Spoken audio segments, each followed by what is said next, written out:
Hello friends, कैसे हैं आप सभी।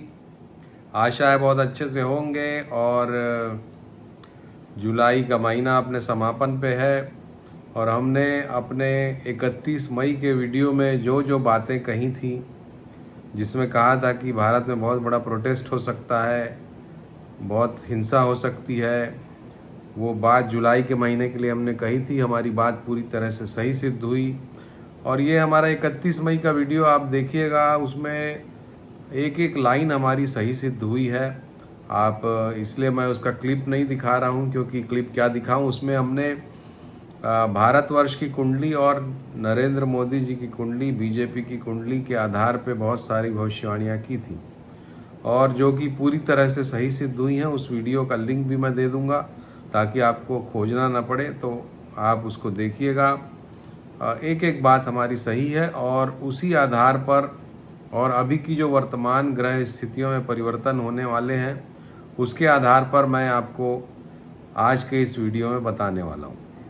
और ये वीडियो भी पूरी तरह से मुझे लगता है कि जो बातें मैं करूँगा, ईश्वर की अगर इच्छा हुई तो वो पूरी तरह से वो भी सही बैठेंगी, क्योंकि बेसिक जो है उस वीडियो से जो मैंने बेसिक्स लिए थे, उसी बेसिक्स के आधार पे आज फिर मैं बात करने वाला हूँ।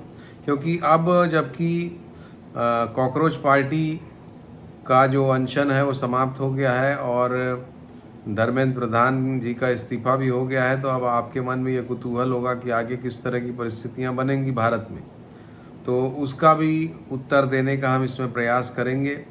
और इसके अलावा धनिष्ठा नक्षत्र में राहु का प्रवेश होने वाला है 1 अगस्त की रात में। बड़ा परिवर्तन है। जब शतभिषा में राहु आए थे तब भी हमने एक डिटेल्ड वीडियो डाला था उस पर, और हमारी बातें काफ़ी हद तक सही सिद्ध हुई। हमने बोला था कि शेयर मार्केट बहुत बढ़ेगा, फिर गिरेगा, और गिरेगा तो बहुत नुकसान होगा, और ये सारी परिस्थितियां होती हुई आपको दिखाई दी कि शुरू में शेयर मार्केट, जब राहु लगभग 8 महीने रहते हैं, तो अभी से 8 महीने अगस्त से आप ले लीजिए, यानी कि वही नवंबर दिसंबर के आसपास से राहु शतभिषा नक्षत्र में है। और वहाँ से शेयर मार्केट बीच में बहुत बढ़ा, फिर उसके बाद उसमें काफ़ी गिरावटें आई, और हमारी बात उसमें भी सही सिद्ध हुई। तो ये वीडियो बहुत ही महत्वपूर्ण, इम्पॉर्टेंट होने वाला है, और इसको ज़रूर शेयर भी करिएगा। मुझे लगता है कि एक अच्छा वीडियो ये रहेगा। और 31 मई का भी हमारा वीडियो, जिसका लिंक हम डाल रहे हैं, वो आप शेयर करिएगा। और इसलिए शेयर करिएगा कि अनुराग तिवारी ने सही बातें कही थी, ये बताने के लिए नहीं, लेकिन ज्योतिष में कितनी ताकत है, कितने सच्चाई से हम पहले से घटनाओं को पूर्वावलोकन कर सकते हैं ज्योतिष के आधार पे, और ये बताने के लिए, यानी कि ज्योतिष की का परचम लहराने के लिए उस वीडियो को आप ज़रूर शेयर करिएगा, खास करके जो ज्योतिष में श्रद्धा रखने वाले लोग हैं। तो दोस्तों, हमने उस वीडियो में भारत की जो महादशा है उसके आधार पर प्रिडिक्शंस किए थे, और मोदी जी की कुंडली के आधार पर प्रिडिक्शंस किए थे मेनली। साथ ही बीजेपी का भी हॉरोस्कोप हमने देखा था। तो उससे संबंधित बातें मैंने जो बोली थी, वो आपके उसके सेलिएंट पॉइंट्स मैं आपको बता रहा हूँ। उसमें हमने कहा था कि जुलाई के महीने में बड़े आंदोलन, हिंसक आंदोलन हो सकते हैं, जो कि हमारी बात सही सिद्ध हुई। उसमें हमने बोला था कि मोदी जी के लिए 20 जुलाई से बहुत ही ख़राब समय है, 20 अगस्त तक का 1 महीने का समय है। और इस दरमियान आप देखिए, मोदी जी को आंदोलनकारियों की बात माननी पड़ी, और अभी समय बचा हुआ है जिसमें उनको अपने विशेष रूप से स्वास्थ्य का ध्यान देना चाहिए। और इसके अलावा भी जो दुनियादारी की चीज़ें हैं, पॉलिटिक्स है, उसमें भी सेटबैक्स उनको 20 अगस्त तक हो सकते हैं। इंटरनल कुछ पार्टी में इंटरनल अनरेस्ट हो, वैसी भी परिस्थितियां देखने को आपको मिल सकती हैं, या सपोर्ट के मामले में भी, पॉलिटिकल पार्टीज़ के सपोर्ट के मामले में भी कुछ परिस्थितियां अलग होती हुई आपको दिखाई दे सकती हैं। यानी कि कुल मिला के ज्योतिष तो ये कहता है कि 20 अगस्त का समय, और ख़ास करके जबकि उनकी केतु में राहु का अंतर उनका आ जाएगा, मंगल में केतु में राहु, और केतु में राहु हो या राहु में केतु, ये समय काफ़ी खराब होता है हर किसी के लिए, विशेष करके स्वास्थ्यजनक परिस्थितियों के लिए। तो मोदी जी को ये समय काफ़ी संभाल के निकालना है। इसके बाद फिर मोदी जी के लिए 29 मई हमने बताया था, 29 मई 27 से दिसंबर अंत तक का समय बहुत ही खराब रह सकता है। तो ये हुई मोदी जी की बात। और भारत के परिप्रेक्ष्य में हमने कहा था कि जुलाई का जो महीना है वो, उसमें मंगल में राहु में शनि का अंतर चलेगा, और मंगल में राहु में शनि जो है वो राजनेताओं को कहीं ना कहीं झटके दे सकता है, और राजनेताओं को झटके मिले।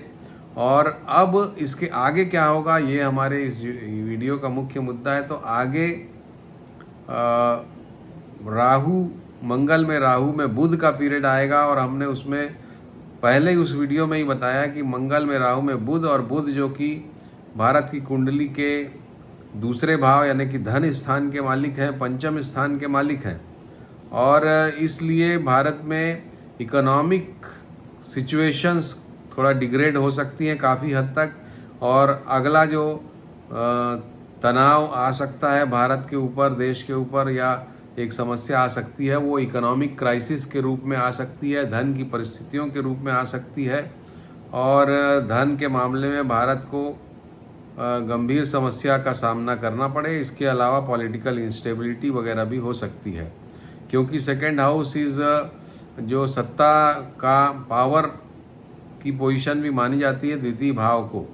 तो वहाँ के मालिक का राहु के साथ आना, पावर पोजीशन में पावर अनबैलेंस होना, या जैसा कि हमने बताया है कि इंटरनल पॉलिटिक्स में भी कुछ उठापटक होना, बीजेपी के सामने संकट आना, या देश के सामने पॉलिटिकल इंस्टेबिलिटी का संकट आना, फाइनेंशियल संकट आना, शेयर मार्केट में उतार चढ़ाव भारी होना, इस तरह की परिस्थितियों का निर्माण आपको होता हुआ दिखाई दे सकता है। और ये लगभग 1.5-2 महीने का टाइम है। तो दोस्तों, अगला जो हमारा ये प्रेडिक्शन है, और इसको आप ध्यान रखिएगा कि अब फाइनेंस के मामले में अलर्ट रहिए। बैंक वगैरह में पैसे रखे हुए हैं, थोड़ी भी अगर नेगेटिव खबर मिलती है तो अपने पैसों को रिकवर करने का प्रयास करिए। फाइनेंशियल इंस्टेबिलिटी की सिचुएशन भारत के लिए, या कोई बहुत बड़ा भारत को आर्थिक नुकसान हो जाए, इस तरह की परिस्थितियां बन सकती हैं। हम भी भगवान नहीं हैं, लेकिन क्योंकि n नंबर ऑफ सिचुएशंस हो सकती हैं अर्थव्यवस्था से संबंधित, लेकिन तो हम एक ब्रॉड ये प्रिडिक्शन कर रहे हैं कि अर्थव्यवस्था से संबंधित समस्या आ सकती है भारत में। और इसके अलावा जो आर्थिक परिस्थितियां हैं, उसके अलावा जो एक सांप्रदायिक सौहार्द है वो भी कहीं कहीं पर बिगड़ सकता है, क्योंकि परिवार भाव का भी स्वामी है बुध। तो परिवार, भारत को एक परिवार अगर माने तो इसमें आपस में कॉन्फ्लिक्ट्स भी सिचुएशन में आ सकते हैं, उस तरह की सिचुएशन भी आ सकती है। तो ये था हमारा बुध के बारे में प्रेडिक्शन, और मोदी जी के बारे में हम प्रेडिक्शन कर ही चुके हैं। अब इसके बाद आइए कि 2 अगस्त को राहु देव शतभिषा नक्षत्र से निकल करके धनिष्ठा नक्षत्र में आ रहे हैं। और धनिष्ठा नक्षत्र के बारे में मैं आपको बताऊं तो धनिष्ठा नक्षत्र धन के से संबंधित है। 8 वसु इसके देवता माने जाते हैं, और ये जो नक्षत्र है ये धन और समृद्धि का प्रतीक माना जाता है। और उसमें राहु का आना कहीं ना कहीं हमको ये लगता है कि धन के मामले में, और विशेष करके धनिष्ठा नक्षत्र का एक और विशेष पहलू है कि मंगल इसी नक्षत्र में उच्च के होते हैं। तो ये काफ़ी एक मंगल का ही नक्षत्र है, तो काफ़ी एग्रेसिव नक्षत्र है। तो एग्रेसिव नक्षत्र में राहु का आना, धन के भाव में, धन के नक्षत्र में राहु का आना, धन से संबंधित काफ़ी उलटफेर दुनिया में ला सकता है। जैसे कि क्रिप्टो करेंसी वगैरह है, इसके बारे में खबरें बढ़ सकती हैं, इसके बारे में कुछ बड़े डिसीजंस हो सकते हैं। इसके अलावा अमेरिका चूँकि विश्व की अर्थव्यवस्था को मुख्य रूप से चलाने वाला देश है, डॉलर के आधार पे ही सारी चीज़ें होती हैं, तो वहाँ पर भी कुछ परिस्थितियों में ऐसा परिवर्तन आ सकता है जिससे पूरा विश्व प्रभावित हो। इसके अलावा भारत जो है $100 का ₹100 पर डॉलर वाला जो एक मार्क है वहाँ पर भी पहुँच सकता है, यानी कि इसीलिए तनाव की परिस्थितियाँ बने। तो ये मेरा प्रेडिक्शन है कि ये इस समय रुपये का डिवैल्यूएशन काफ़ी तेज़ी से भी हो सकता है। और इसके अलावा आर्थिक मामलों में, क्योंकि अभी तक हमने जब भी देखा है कि ये मंगल में राहु जब जब चल रहा है तो कहीं ना कहीं करप्शन को लेके आ रहा है, तो इसलिए आर्थिक मामलों में कोई बड़े करप्शन सामने आ सकते हैं, ऐसा मेरा मानना है। और उन करप्शंस की वजह से शेयर बाज़ार में सुनामी आ जाए, ऐसा भी हो सकता है। सरकार पे संकट आ जाए, ऐसा भी हो सकता है। तो तैयार रहिए इस तरह की परिस्थितियों के लिए। धनिष्ठा नक्षत्र जो है वो जब भी राहु केतु अपना नक्षत्र परिवर्तन करते हैं तो हमारे आप पे सभी पे उसका व्यापक प्रभाव पड़ता है। और पिछले 7-8 महीने से 8 महीने से जो आपका भाग्य राहु देव लिख रहे थे, अब उसमें परिवर्तन का समय आ गया है। तो आप अपने जन्म नक्षत्र के आधार पर मैं आपको फल बता रहा हूँ कि किस तरह का फल आपके ऊपर ये राहु का नक्षत्र परिवर्तन लेकर के आएगा। तो सबसे पहले जिसके नक्षत्र में आ रहे हैं, यानी धनिष्ठा नक्षत्र में आ रहे हैं, तो नवतारा चक्र के आधार पे धनिष्ठा हो या मृगशिरा हो या चित्रा हो, इनमें से कोई भी अगर आपका जन्म नक्षत्र है, अगर आपका जन्म नक्षत्र मृगशिरा है या चित्रा है या धनिष्ठा है, तो आपके लिए जन्म तारा ये है जिसमें राहु आ रहे हैं। और जन्म तारा में राहु आने से परेशानियां देते हैं, जीवन में काफ़ी उथल पुथल की परिस्थितियां देते हैं। अचानक होने वाली दुर्घटनाएं, अचानक होने वाले सेटबैक्स लेकर के राहु आते हैं, ऐसी चीज़ें लेके आते हैं जिससे आपके दिमाग में परेशानी हो, आपको डिप्रेसिव टेंडेंसी लगे, आपके लिए आपके जीवन के जो मापदंड हैं उनको प्रभावित करता हुआ ये राहु का संचरण आएगा। तो आपका बेस जो है हिला हुआ महसूस होगा, आपकी जो बेसिक ईगो है आपका, जिससे जो चीज़ें आप अपने दिल से चाहते हैं उनमें कहीं कमी ये जन्म नक्षत्र का राहु कर सकता है। इसके बाद अगर आपका राहु से संबंधित आपके नक्षत्र हैं, जैसे कि आद्रा, स्वाति और शतभिषा में से कोई आपका जन्म नक्षत्र है, तो आपके लिए अति मित्र कैटेगरी में राहु आ रहे हैं और आपके लिए शुभ रहेगा। आपको सपोर्ट करेंगे राहु, जो कुछ आपने लूज़ किया पिछले 8 महीने में उसको रीगेन करने में आपकी मदद करेंगे राहु। और राहु का सपोर्ट होने से आपको बहुत सारे मामलों में राजनीतिज्ञों के द्वारा या किस्मत के साथ के भरोसे आपको सफलता मिल सकती है, तो आपके लिए अच्छा है।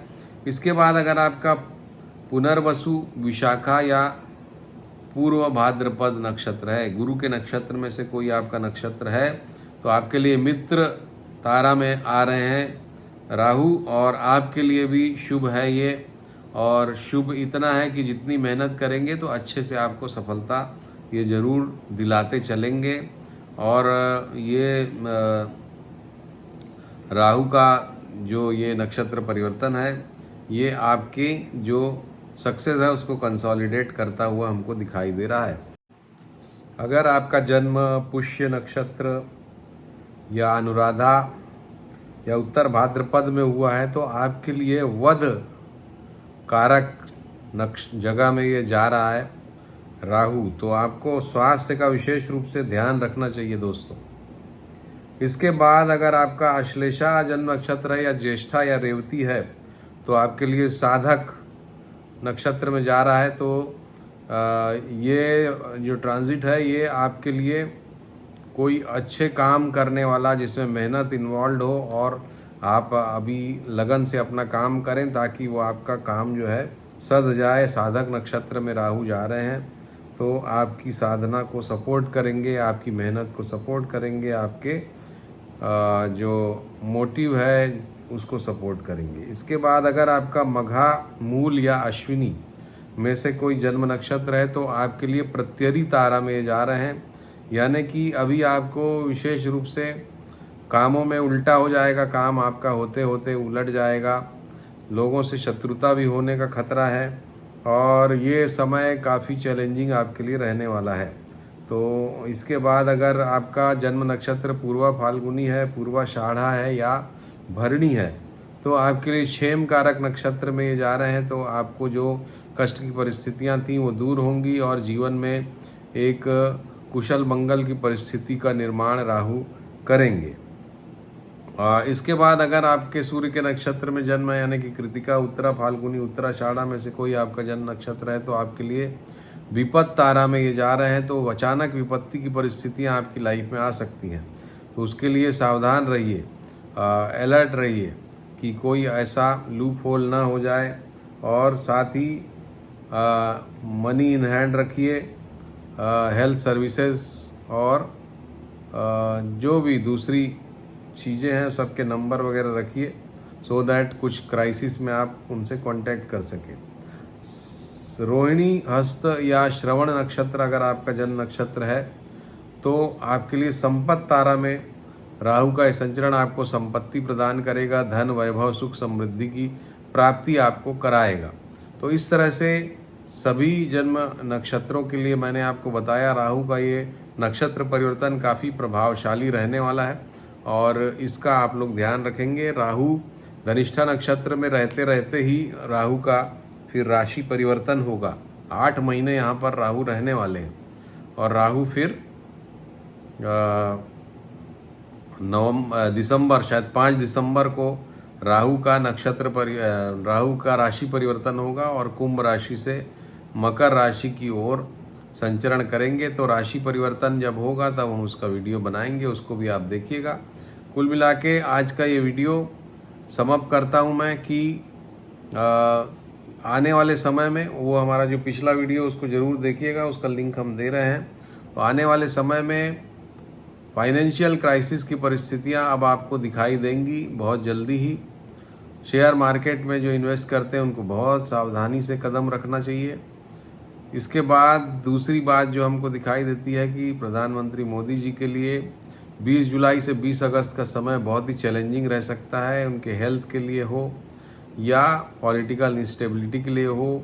इंटरनल फ्यूड्स भी, इंटरनल रिफ्ट्स भी बीजेपी में आ सकते हैं या एक्सटर्नल भी कुछ परेशानियां, समस्याएं आ सकती हैं उनको।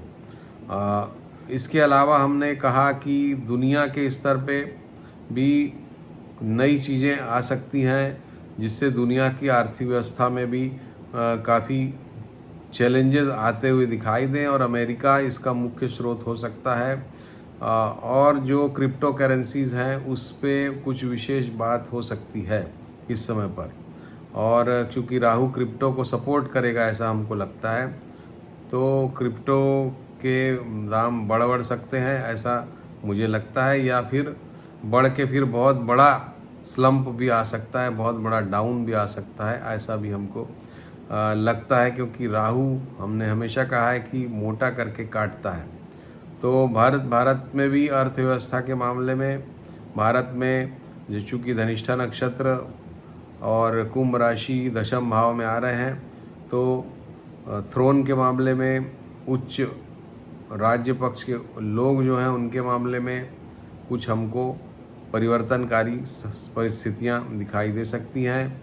पॉलिटिक्स में बड़े नेताओं के पदों में भी परिवर्तन ये राहु जो हैं अगले 1.5-2 महीने में लेकर के आ सकते हैं। तो अभी के लिए इतना ही। वीडियो अगर पसंद आया हो तो इसको ज़रूर लाइक करिए, शेयर करिए अपने दोस्तों के बीच। जैसा मैंने कहा, ज्योतिष को जानने वाले जो लोग हैं वो हमारा जो पिछला वीडियो है जिसका लिंक दिया हुआ उसको ज़रूर शेयर करिए, सो दैट लोग समझें कि ज्योतिष में कितनी ताकत है और कुंडली देख करके कितनी सारी चीज़ों को पूर्व में ही भली भांति 100% एक्यूरेसी के साथ बताया जा सकता है। नमस्कार, अनुराग तिवारी को इजाज़त दीजिए, अपना ध्यान रखिए। जय माता दी, नमस्कार।